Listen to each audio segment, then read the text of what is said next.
जय हिंद मेरे डियर साथी, मैं आपका साथी विकास। और आज हम देखने वाले हैं कम्युनिटी फार्मेसी एंड मैनेजमेंट का, ठीक है, सुपर 50 MCQ, ठीक है। क्योंकि अब देखिए कोगोलॉजी में देखा जाए तो बहुत सारे MCQ क्या कर दिया, एज चीज़ मैच कर गए थे। तो उसी के क्या करिए, उस जर्नी को आगे रखते हुए क्या कर देंगे, आज हम क्या करेंगे, सुपर 50 क्वेश्चन को हम क्या करेंगे, कंसीडर करेंगे। हम उसमें पैटर्न को चेंज किए हैं, क्योंकि फार्माकोलॉजी में देखा जाए तो एक वर्ड में बहुत सारा क्या कर दिए थे, डिफिनेशन आए थे। तो हम कोलॉजी में उसी को रखे हैं जो इसमें बहुत सारा डिफिनेशन भी पूछा जाने वाला है। क्योंकि जस्ट अपोजिट पूछ दिया था, उसमें केवल 4 ही MCQ पूछ दिया था और सारा सब डिफिनेशन वगैरह भी सारे पूछ दिए थे। तो इसमें हम क्या करने वाले हैं, उन्हीं चीज़ों को कंसीडर करने वाले हैं, ठीक है। जो जैसे उस पैटर्न में पूछा गया था सेम टू सेम इस पैटर्न में यानी कोलॉजी में पूछा गया था, उस तरह से कम्युनिटी फार्मेसी में हम पूछने वाले यानी बताने वाले हैं आपको MCQ के जरिए। मतलब एक वर्ड का जो तुम्हारा एक आंसर रहेगा, ठीक है, एक लाइन में, उसको भी हम कंसीडर इसमें करने वाले हैं, ठीक है। तो इसमें हम क्या करते थे, चलिए अपने अंत पर वीडियो को स्टार्ट करते हैं, ठीक है। उसमें देखते हैं कि कैसे हमें क्या करना है, ठीक है। ये पहला क्वेश्चन आपके सामने ये रहा। यदि क्वेश्चन आपको आता है तो आप कमेंट बॉक्स में लिख के दिखाइएगा, यदि नहीं आता तो कोई टेंशन नहीं, आपका भाई बैठा है आपको बताने के लिए। और जो हम क्वेश्चन पूछेंगे उसको आप कमेंट बॉक्स में प्लीज़ ज़रूर से ज़रूर लिखिएगा। इसमें सबसे पहले क्वेश्चन तुमसे कह दिया, यहाँ पर आ जाते हैं, कह रखा एग्जाम्पल ऑफ OTC ड्रग्स, यानी OTC जो मेडिकेशन आप पढ़े थे, OTC ड्रग्स एक नॉन प्रिस्क्राइब ड्रग्स होती है, ठीक है। तो उसमें कौन कौन से ड्रग्स आते हैं, पैरासीटामॉल आता है, यानी सीटा, ठीक है, एसिटामिनोफॉर्म, ये फान ये भी आता है, डिकॉन्गेस्टेशन ये होता है। मतलब ऑल ऑफ दीज ये तुम्हारे पास OTC मेडिकेशन के अंतर्गत रखी जाती है। नेक्स्ट क्वेश्चन तुमसे पूछ दिया है, ठीक, OTC medication, OTC drugs are define as, OTC drugs define होती है, वो प्रिस्क्राइब ड्रग्स होती है कि नॉन प्रिस्क्राइब ड्रग होती है, ए इन बोथ इन वो होता है, या तुम्हारे पास नन ऑफ दीज होता है। तो OTC मेडिसिन होती क्या होती है, इसे also known as non prescription यानी प्रिस्क्रिप्शन में ड्रग्स बोला जाता है। तो यानी ए वाला option is the correct option यहाँ से हो जाएगा। यानी क्वेश्चन नंबर 3 इसमें करेगा, signature is the direction to, किसके लिए दिया जाता है, डॉक्टर यानी फार्मासिस्ट के लिए दिया जाता है। तो यहाँ pharmacist is the correct option यहाँ से हो जाने वाला है। चौथे नंबर क्वेश्चन पे आ जाते हैं, यहाँ से क्या पूछ दिया है, ठीक है, लिखा है द एब्रिवेशन ऑफ लेट यानी लैटिन वर्ड आर्यक्स मतलब क्या होता है, टू टेक लेना है या टू मेक लेना है या टू सोल्ड लेना है या टू यूज करना। तो टू मेक पे ये करेक्ट ऑप्शन हो जाने वाला है, ठीक है। नेक्स्ट क्वेश्चन तुमसे पूछ देते हैं, यहाँ पर आर्यक्स सिंबल बताओ किसके लिए प्रेजेंट किया जाता है। आर्यक्स सिंबल डिनोट करता है इनस्क्रिप्शन को या सबस्क्रिप्शन को या सुपरस्क्रिप्शन को, ये क्या कर देता है, इंडिकेट करता है। इसका मतलब क्या होता है, जो भी आप ड्रग्स दे रहे हैं तो गॉड से प्रेयर करते हैं जल्दी से इनकी हीलिंग हो जाए, इसको ये मेंटेन करने का काम करता है। फिर क्या लिख रखा है, यहाँ से आ जाते हैं, ठीक है। अब यहाँ से जो आप जैसे उसमें पूछा गया था उसी तरह से हम यहाँ देखो 6 यहाँ पर क्वेश्चन को कंसीडर किए हैं। तो इसमें सबसे पहले क्वेश्चन पूछा डिफाइन, ठीक है, डिफाइन पेशेंट काउंसलिंग क्या होती है, इसे डिफाइन करना पड़ेगा। तो पेशेंट काउंसलिंग क्या होती है, ए मेडिकल प्रिस्क्रिप्शन, और भाई प्रिस्क्रिप्शन की डिफिनेशन लिख दिए। पेशेंट काउंसलिंग क्या होती है, जब कोई पेशेंट क्या कर देते उसकी एज, ठीक है, यानी एज को क्या करना, एज को मेंटेन करना, ड्रग्स की हिस्ट्री के बारे में मैनेज करना, ये सब किसके अंतर्गत आता है, पेशेंट काउंसलिंग। पेशेंट काउंसलिंग से हमें पता चल जाता है कि ये जो पर्सन है इसमें कौन सी डिजीज़ है, ये पहले कौन सी दवा इंटेक कर चुका है, ठीक है, इसमें डिजीज़ की कंडीशन क्या है, ये सब पेशेंट काउंसलिंग कहलाती है।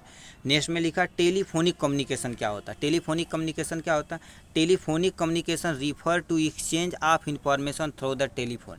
मतलब टेलीफोनिक यानी कम्युनिकेशन क्या होता है, जब हम क्या करते हैं, एक या दो से अधिक, दो या दो से अधिक तो होने चाहिए, दो या दो से अधिक अपनी बातों को, ठीक है, एक्सचेंज करते किसे, टेलीफोन के जरिए, उसे टेलीफोनिक कम्युनिकेशन बोला जाता है, ठीक है। ये हो जाएगा इनके बारे में। 8वां नंबर हमसे क्वेश्चन क्या पूछ दिया, कह रखा काजेज ऑफ डिस्पेंसिंग ईरर, यानी डिस्पेंसिंग ईरर कौन काजेज करता है।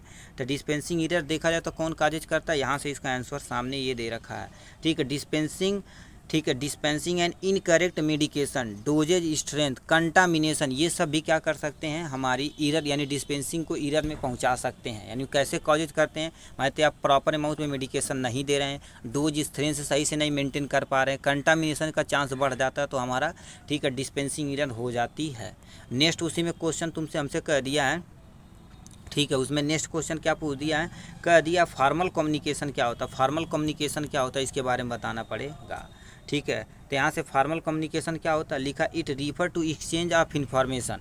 मतलब फॉर्मल कम्युनिकेशन क्या होता है, जब किसी हम इन्फॉर्मेशन को एक्सचेंज करते हैं या मैसेज या कोई आइडिया को ऑर्गेनाइज मतलब ऑर्गेनिज्म को, ठीक है, सॉरी ऑर्गेनाइजेशन, बड़ी organization between the individual to structure official manner में करते हैं तो उसी को क्या बोलते हैं हम, ठीक है, उसी को हम क्या बोला जाता है, यानी कम्युनिकेशन बोला जाता है, यानी फॉर्मल कम्युनिकेशन। मतलब एक अच्छे मैनर में हम क्या करते हैं, ठीक है, अपने बातों को एक्सचेंज करते हैं, उसके बारे में बोल रहा है। ब्लड प्रेशर को मेजर करने के लिए किस मेडिसिन की किससे मेजर किया जाता है, स्फाइग्नोमानोमीटर, क्या स्फाइग्नोमानोमीटर का प्रयोग किया जाता है। तो ये हो गया इनके बारे में। नेक्स्ट पे चलते हैं, यहाँ से नेक्स्ट दे रखा है, यहाँ पर से क्या बोल दिया है, ठीक, ध्यान से सुनिए। पेशेंट काउंसलिंग हेल्प करती है, अभी वही पेशेंट काउंसलिंग जो पूछा था यहाँ से लेकर, पेशेंट काउंसलिंग क्या कर देती है, हेल्प करती है फार्मासिस्ट को और तुम्हारे पास पेशेंट को, उसके साथ साथ हमारे सिस्टमेटिक यानी हॉस्पिटल को भी क्या कर देती है, मैनेज मेंटेन करने का काम करती है, ठीक है। ये हो जाएगा इनके बारे में।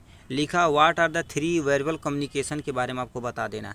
सबसे पहले कंट्रोल करने का काम, अच्छा 3 वर्बल कम्युनिकेशन के बाद सबसे बॉडी लैंग्वेज हो जाएगा, ठीक, ऐसे ऐसे क्या करना का तीन का आपको क्या कर देना पड़ेगा, नाम लिखना पड़ेगा, ठीक है। अब तीसरा नंबर क्वेश्चन क्या पूछा, what is a community pharmacy. Community pharmacy क्या करती है, इट कंट्रोल करती है, डिस्पेंसिंग करती है, डिस्ट्रीब्यूशन ऑफ मेडिसिन को ये कंट्रोल करने का काम करती है, ठीक है। HER क्या होता है, ह्यूमन एपिडर्मल ग्रोथ रेट होता है। मतलब एपिडर्मल मतलब जो हमारी स्किन होती है उसकी ग्रोथ रेट को क्या कर देता है, ये मेंटेन कराने का काम करता, उसके बारे में बताता है, ठीक है। यहाँ से आ जाते हैं, नेक्स्ट क्वेश्चन तुमसे पूछ दिया, body mass index is a most common screening test for. मतलब बॉडी मास यानी बीमारी यानी BMI किसके लिए प्रयोग की जाती है, ओबेसिटी जो मतलब कोई जो मोटापा रहते हैं उनके लिए ट्रीट करने के लिए प्रयोग की जाती है, ठीक है। यहाँ से ले 6वां नंबर क्या रखा है, कह दिया तुम्हारे पास भाई की कर रहा है तू, ठीक, ओ भाई रुक जाओ, ये तो क्या कर रखी है, ठीक। तो यहाँ से हमसे 6वां नंबर पूछा, नॉर्मल से शुगर लेवल यानी ब्लड शुगर लेवल कितना होना चाहिए। नॉर्मल में 70 मिली DL होना चाहिए और 100 से 100 mg DL होना चाहिए, ठीक है। ये हो जाएगा। अब 8वां नंबर क्वेश्चन क्या पूछ दिया, तो मतलब which condition insulin is given, मतलब किस कंडीशन में इंसुलिन देना चाहिए। हमें डायबिटीज़ कंडीशन मतलब किसी को शुगर होगा तो उस कंडीशन में हमें इंसुलिन की देने की ज़रूरत पड़ती है। OTC मेडिकेशन तुम्हारे पास क्या होती है, इनके बारे में सुनिए। OTC medication are available in treatment of pain, cough, cold, congestive, बहुत सारी चीज़ों के लिए क्या कर देती है, प्रयोग की जाती है।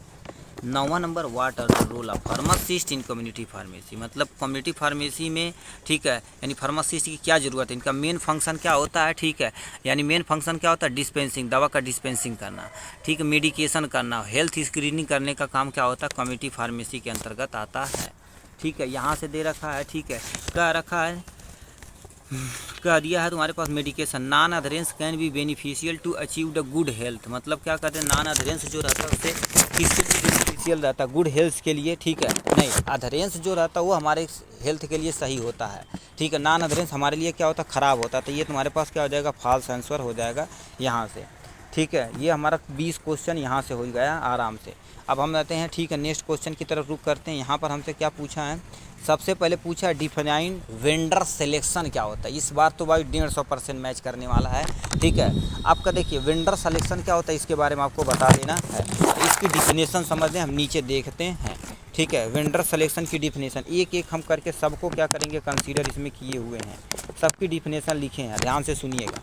वेंडर सिलेक्शन एक तरह का ऐसा प्रोसेस होता है जो क्या करते हैं, इवेल्युएटिंग करती है, चूजिंग करती है सप्लायर को। मतलब कोई भी सप्लायर उसे चूज कैसे करना है इसके बारे में बताती है। और वेंडर प्रोवाइड करती गुड और सर्विस टू द यानी ऑर्गेनाइजेशन।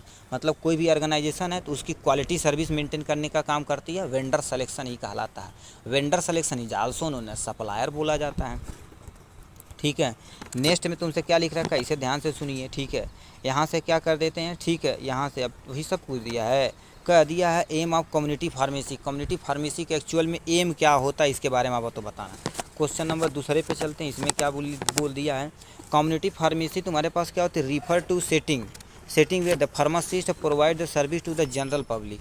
मतलब जो भी तुम्हारे पास ये कम्युनिटी फार्मेसी क्या होती है, जो फार्मासिस्ट होते हैं कोई भी मेडिसिन एक जनरल लेवल पे, पब्लिक लेवल पे क्या करें, उन्हें लेके जाके प्रोवाइड कराएं, उसी को क्या बोलते हैं, ठीक है, कम्युनिटी फार्मेसी बोला जाता है, ठीक है, एम उनका ही होता है। होल सेलर तुम्हारे पास क्या होता है, wholesaler serves as a link between the manufacture, ठीक है, और रिलेटर के बीच में क्या, रिटेल के बीच में क्या कर देता है, लिंकिंग करने का काम करता है। सेल्फ मेडिकेशन क्या होता है, व्हाट इज सेल्फ मेडिकेशन के बारे में बताना पड़ेगा। अब सेल्फ मेडिकेशन सुने होंगे, ठीक है, ठीक है, सेल्फ मेडिकेशन के बारे में आप सुने होंगे, उनके बारे में आपको बता देना है। जैसे किसी दवा का यानी कोई आप क्या करें, ट्रीटमेंट खुद कर लें, उसी को सेल्फ मेडिकेशन बोला जाता है। तो यहाँ पर self medication is a use of medicine treatment bye an individual without medical prescription, मतलब बिना किसी से डॉक्टर से सलाह लिए बिना क्या कर सकते हैं आप, यदि ट्रीटमेंट किया जाता है तो उसी को हम क्या बोला जाता है, उसी को हम क्या बोलते हैं, कहाँ बोलते हैं, सेल्फ मेडिकेशन बोला जाता है। ठीक है, नेक्स्ट क्वेश्चन तुमसे कह दिया है 5वां नंबर, ठीक है, 5वां नंबर हमसे क्वेश्चन क्या कह दिया है, define auditory in pharmacy, auditory in pharmacy को डिफाइन कर देना है इसमें, ठीक है। तो यहाँ से आपको नीचे आके जाना, ऑडिटरी फार्मेसी क्या होती है इसके बारे में आपको सुनिए, ठीक है। यहाँ से 5वां नंबर क्या देखा है, देव ऑडिट, ये फार्मेसी ऑडिटरी यानी फार्मल व्यू होता है of operation and process to the make to the pharmacy regular other यानी एग्रीमेंट, कहने का मतलब क्या होता है, ऑडिटरी होता, दोबारा सुनिए, फार्मेसी ऑडिटरी तुम्हारे पास फार्मल रिव्यू होता है किसी भी काम को करने के लिए, ये एक तरह का प्रोसेस होता है जिसमें श्योर किया जाता है फार्मेसी रेगुलेशन के बारे में और उसमें एग्रीमेंट कराया जाता है, अदर एग्रीमेंट वगैरह होती है, ठीक, उसे ऑडिटरी फार्मेसी बोला जाता है, ठीक है। यहाँ से आ जाते हैं नेक्स्ट क्वेश्चन पे आ जाते हैं, ठीक है। नेक्स्ट क्वेश्चन हमसे कह दिया 6ठा नंबर, ठीक है, 6ठा नंबर क्या दे रखा है इसके बारे में आपको बता देना है यहाँ से, ठीक है, ठीक है, 6ठा नंबर आपको बता देना है यहाँ से। इसमें 6ठा नंबर क्या तुमसे पूछा, डे बुक क्या होती है और कैश बुक में क्या करना है, डिफरेंस बताना, उसे डिफाइन भी कर देना है, केवल डिफिनेशन लिख देंगे काम अपना, ठीक है। तो यहाँ से हमसे कह दिया है, ठीक है, यहाँ से कह रखा डे बुक रिकॉर्ड करता है एवरी ट्रांजेक्शन, मतलब डे बुक क्या होती है, जो पर डे का ट्रांजेक्शन होता है, क्या सेलिंग हुई परचेजिंग हुई उसे ट्रांजेक्शन करता है, बट कैश बुक रिकॉर्ड रखता है only cash transaction that take place, उसी को क्या बोलते हैं हम, ठीक है, याद रखिए दोबारा, जो डे बुक होती है जो हमारा पर डे ट्रांजेक्शन होता है, चाहे सेलिंग की चाहे परचेजिंग की, उससे नहीं लेना देना, ठीक है, चाहे लाइन हो चाहे किसी लेनदेन, उसे डे बुक के अंतर्गत रखा जाए। कैश बुक हमारे पास क्या हो जाता है, तो कैश जो ट्रांजेक्शन होता है अपने काउंटर से, उसी को हम इसमें रखते हैं, ठीक है। नेक्स्ट तुमसे क्वेश्चन को क्या कुछ दिया भाई, इसमें कह दिया है, ठीक है, केस यानी हो गया। अब यहाँ से कस्टमर रिलेशन मैनेजमेंट के बारे में आपको बता देना है, ठीक है। तो यहाँ पर आ जाते हैं, ठीक है, कस्टमर, अब यहाँ से क्या दे रखा है, देखिए, कस्टमर रिलेशन यानी मैनेजमेंट क्या होता है, एक सिस्टम होता है जो मैनेजिंग करती है ऑल कंपनी इंटर, यानी क्या होता है, inter relation with the current तथा पोटेंशियल करेंट इम्प्रूव बिजनेस, कहने का मतलब क्या कर देता है, यानी कस्टमर रिलेशन मैनेजमेंट एक तरह का ऐसा सिस्टम होता है जो मैनेजिंग करती है किसी भी बड़ी बड़ी कंपनी से और उनमें लिंक रखती है पोटेंशियल कस्टमर से और करेंट टाइम में जो हमारे पास बिजनेस को इम्प्रूव करने वाले पर्सन होते हैं उन्हीं को, ऐसे हमारा बिजनेस क्या होता है, इम्प्रूव होता है, ठीक है। उसके 9वां क्वेश्चन पूछता है हेल्थ स्क्रीनिंग क्या होती है, यानी हेल्थ स्क्रीनिंग को आपको क्या कर देना है, डिफाइन कर देना, केवल डिफिनेशन 1 नंबर का। हेल्थ स्क्रीनिंग एक टेस्ट होता है, look for the disease before you have the symptom, मतलब हम कोई डिजीज देखने से पहले उसे क्या कर देते हैं, हम हेल्थ स्क्रीनिंग के जरिए जान लेते हैं, उसी को हम क्या बोलते हैं, हेल्थ स्क्रीनिंग बोला जाता है, ठीक है। अब उसमें नेक्स्ट क्वेश्चन हमसे पूछ दिया है फाइनेंशियल प्लानिंग क्या होता है, इसके बारे में बताते हैं। फाइनेंशियल प्लानिंग तो ऐसा प्रोसेस होता है जो हेल्प करता है मैनेजिंग, ठीक है, managing our financial resources achieve the long term the short term goal के बारे में, यानी फाइनेंशियल प्रॉब्लम क्या होती है, यानी प्लानिंग क्या होती है, दोबारा सुनिए, एक ऐसा प्रोसेस होता है जो आप दुकान खोल रहे हैं, ठीक है, दुकान खोल रहे हैं तो पैसे से रिलेटेड जितनी भी प्लानिंग की जाती है उसी को हम फाइनेंशियल प्लानिंग बोला जाता है। इसमें वो सब सारी चीज़ें इंक्लूड रहती है, जैसे, ठीक है, पैसा हो गया, सैलरी हो गई, ड्रग्स के यानी ड्रग्स का प्राइजेज वगैरह हो गए, सब भी मेंटेन करने का काम करता है। तो इस तरह से देखा जाए तो हमने 30 क्वेश्चन यहाँ देखा और 20 क्वेश्चन हमारा बचा हुआ, तो हम क्या करते थे, पिछले साल का जो पेपर है उसमें भी इंक्लूड कर लेते हैं, उससे एक आइडिया मिलेगा किस तरह से क्वेश्चन आपका पूछा जाता है, ठीक। तो यहाँ पर नेक्स्ट क्वेश्चन दे रखा है, ये 2023 का पेपर सोल्यूशन है। इसमें पहला क्वेश्चन आपके सामने ये दे रखा है, history of the community pharmacy in India with operating of the कमीज शॉप इन, मतलब अपनी इंडिया में सबसे पहली बार कमीज शॉप ऑपरेट किया गया था 1811 में, 1812, 13 या 14। तो 1800 किस में किया गया था, 11 इज़ द करेक्ट ऑप्शन यहाँ से हो जाने वाला है। ठीक है, नेक्स्ट तुमसे क्वेश्चन पूछ दिया यहाँ से, कह दिया preparation of SOP in pharmacy यानी रिस्पॉन्सिबिलिटी, यानी एसओपी किसकी रिस्पॉन्सिबिलिटी होती है, स्टाफ नर्स की या फिजिशियन की या फार्मासिस्ट की या नन ऑफ दी। ये फार्मासिस्ट की क्या होती है, रिस्पॉन्सिबिलिटी बनती है। ठीक है, नेक्स्ट क्वेश्चन पे आ जाते हैं, यहाँ से 3 नंबर पे आ जाते हैं। 3 नंबर हमसे क्या कह दिया, यहाँ से कह दिया पार्ट ऑफ प्रिस्क्रिप्शन कॉल्ड सब, यानी सब स्क्रिप्शन कंटेन करता है फिजिशियन के या फार्मासिस्ट के या अपनी स्टाफ नर्स से, ये हो जाएगा। तो ये किसके लिए रिस्पॉन्सिबल होता है, ठीक, किसके लिए, ठीक है, ये कौन कंटेन करता है, हमारे फार्मासिस्ट कंटेन करते हैं। नेक्स्ट क्वेश्चन तुमसे पूछ दिया यहाँ से, communication is a part of skill, किसकी, यानी डैश स्किल दे रखा। कम्युनिकेशन आप किससे कर सकते हैं, यदि किसी से हार्ड से बात करेंगे तो कहेंगे यार बहुत हरामी टाइप में है, मेडिकल स्टोर वाला बत्ती नहीं सही से कराला। ठीक है, और क्या करेंगे, रफ, यदि थोड़ा तगड़ा करेंगे तब भी नहीं होगा। ठीक है, शॉर्ट करेंगे मतलब थोड़ा ही समय देंगे, समय नहीं देंगे उसे प्रॉपर अमाउंट में, तो कहेंगे वो बतिया नहीं सुनला, तुरंत कह के देख दवाई देख खत्म कर देला। अब उन्हें क्या करेंगे, सॉफ्ट तरीके से यदि करेंगे तो आपका कम्युनिकेशन पार्ट बहुत तेज डेवलप होगा, दुकान भी आपकी तगड़ी चलने वाली है। ठीक है, नेक्स्ट तुमसे कह दिया यहाँ से, email and website R the type of communication. अब बताइए ईमेल किसके, बोल के थोड़ी ना करते हैं, लिख कर करते हैं, तो जाहिर सी बात क्या हो जाएगा, राइटन फॉर्म में हो जाने वाला है। ठीक है, 6वां नंबर क्या क्वेश्चन पूछा है, पेशेंट काउंसलिंग ऐसा कौन सा प्रोसेस होता है, मतलब कि ये बाई डायरेक्शनल प्रोसेस होता है, बाई डायरेक्शनल पे टिक मार देंगे। इस पे आ जाते हैं, कह रखा एक faithful adherence by the patient to the prescriber. ठीक है, यानी इंस्ट्रक्शन इज नोन है, जिससे क्या बोला जाता है, ठीक है, यानी पेशेंट कॉम्प्लिएंसन बोला जाता है, नॉन कॉम्प्लिएंसन बोला जाता है, तो इसे क्या बोला जाता है, पेशेंट कॉम्प्लिएंसन बोला जाता है। ठीक है, तो ये हो जाएंगे इसके बारे में। नेक्स्ट क्वेश्चन यहाँ से आ जाते हैं। ठीक है, इसमें स्फाइग्नोमानोमीटर यूज, ठीक है, टू मेजर, स्फाइग्नोमानोमीटर किसके मेजरमेंट के लिए प्रयोग किया जाता है। 8वें का आप क्या करेंगे, सिविल प्लीज कमेंट बॉक्स में आप क्या करेंगे, लिख के दिखाएंगे, यानी किसके लिए, ब्लड प्रेशर के लिए या ब्लड ग्लूकोज मीटर यानी ग्लाइकोमीटर के लिए, किसके लिए प्रयोग करना पड़ता है। ठीक, शॉर्ट में लिख देंगे तब भी हम जान जाएंगे कि आप सही बता दिए हैं। ठीक है, 9वां नंबर क्वेश्चन क्या पूछा, mammogram is look for early sign होती है। मैमेलोग्राम ये मेमोरी से रिलेटेड होती है, जब कैंसर होता तो उसमें, ठीक है, उसमें ये, ठीक है, साइन और सिम्टम देखने को की जाती है। तो breast cancer is the correct option हो जाने वाला है। ठीक है, अब नेक्स्ट पे आ जाते हैं। ठीक है, तू कितने चल दिए भाई। ठीक है, 8वां नंबर क्वेश्चन क्या दिया है, is the direction in which the stool become hard dry and difficult to pass from the bowel. मतलब क्या होती है, ऐसी कंडीशन जब हमारा स्टूल, मतलब जो हमारी लेटरिन रहती है वो हार्ड हो जाती है, कठोर हो जाती है, और डिफिकल्ट टू पासिंग, बाहर निकालने में बहुत कठिनाई होती है, तो उसे हम कहते हैं कब्ज बन गया, यानी constitution is the correct option. इसके लिए लैक्सेटिव का प्रयोग करते हैं, ज़्यादा अमाउंट में हो जाता है तो परगेटिव का प्रयोग भी किया जाता है। नेक्स्ट तुमसे कह दिया है, dash mean study of causes, ठीक है, एंड डेवलपमेंट ऑफ डिजीज, उससे क्या बोला जाता है, इटियोलॉजी बोला जाता है, एटियोपैथोजेनेसिस, उससे क्या बोला जाता है, इटियोपैथोजेनेसिस बोला जाता है। ठीक है, यहाँ से, ठीक है, 12 नंबर क्वेश्चन तुमसे कह दिया है, dash mean process of vomiting. Vomiting क्या का प्रोसेस बोलते हैं, यदि आप फार्माकोलॉजी अच्छी से हमारा सुपर 25 क्वेश्चन देखे हो तो उसमें टर्म बताए थे, यानी एंटी इम्यूनिटिक्स।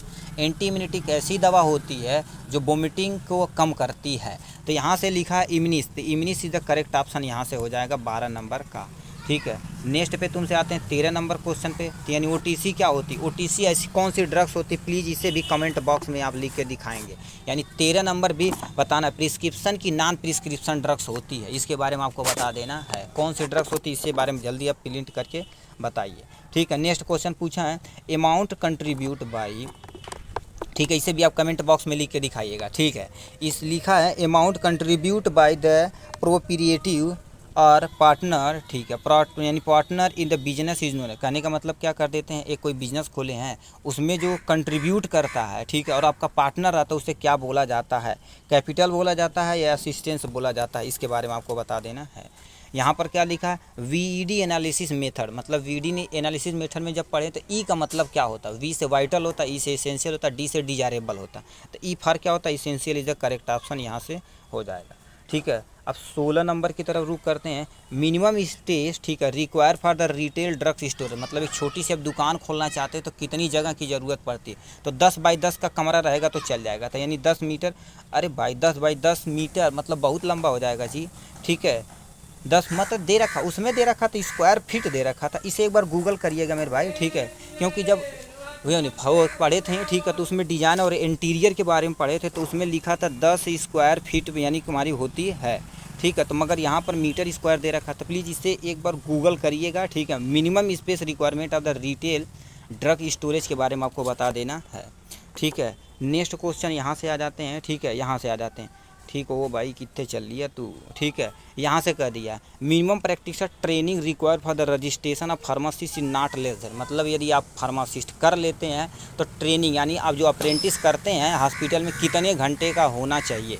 100 घंटे का होना चाहिए, 200 घंटे, 500 या नन अवधि, तो 500 घंटा या 3 महीना आपका होना चाहिए, ठीक है। ये हो जाएंगे इनके बारे में, ठीक है। यहाँ पर आ जाते हैं, इसे भी आप कमेंट बॉक्स में लिख के दिखाइए। 18 नंबर का करक Aarogya Setu app is launch by the government in India during the fight against, कब किया गया था, टीबी के लिए या पोलियो के लिए, कोविड-19 या लेप्रेसी, तो कोविड के लिए किया गया था, ठीक है। यहाँ से हो जाएगा दूसरा नाम, ठीक है। यहाँ से 19 नंबर तुमसे कह दिया ऑनलाइन फार्मेसी को आल्सो नोन एज क्या बोला जाता है, कोई चीज़ ऑनलाइन रहती है, वेबसाइट पे प्रेजेंट रहती है तो उसे वेब ड्रग्स स्टोरेज बोला जाता है। वहाँ पर आप सर्च करेंगे किसी भी ड्रग्स की इन्फॉर्मेशन फुल डिटेल आपके सामने होगी, ठीक है। ये हो जाएगा इनके बारे में। नेक्स्ट क्वेश्चन तुमसे पूछ दिया है पेटी कैश यानी cash book in book amount in which record क्या रखा जाता है, ठीक है, तो वो माइनर रिकॉर्ड रखा जाता है, क्या माइनर रिकॉर्ड। तो इस तरह से देखा जाए तो हमने पूरा कंसीडर कर लिया सुपर 50 क्वेश्चन, ठीक है, MCQ 1 नंबर के, ठीक है। चलिए आज के लिए बस इतना ही, अब जाइए मस्त तरीके से एग्ज़ाम दीजिए। ऑल द वेरी बेस्ट मेरे भाई।